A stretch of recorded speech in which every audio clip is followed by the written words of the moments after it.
سلام دوستان، به اولین ویدیو از کانال خلاصه ها خوش آمدید. در این ویدیو به بیوگرافی مرد رمضان دمیر یا همون فرید کرهان در سریال چشمچران امارت میپردازیم.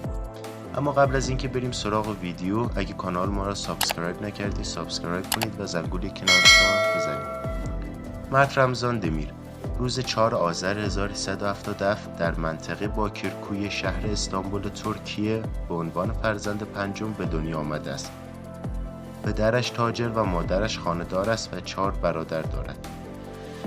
مرد رمضان دمیر پس از اینکه در آژانس بازیگری یاسمین اوزبودون ثبت نام کرد از دبیرستان فارغ التحصیل شد و مدتی در رشته بازیگری تحصیل کرد و از دانشگاه دنیزلی فارغ التحصیل شد. سال 2008 در 10 سالگی با بازی در سریال خیابان‌های پشتی در نقش آتش اولین بار در قاب تلویزیون حاضر شد و بازیگری را آغاز کرد.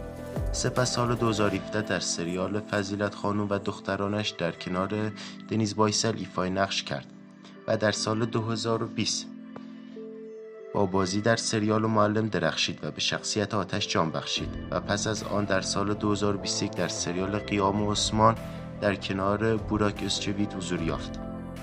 پس از آن در سال 2022 در سریال چشمچران امارت در نقش فرید بازی کرد و به شهرت جهانی دست یافت.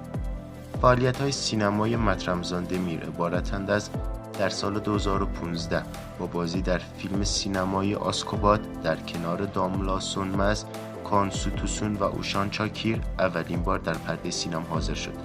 در سال 2022 در فیلم بشقاب پرنده در نقش اجه بازی کرد.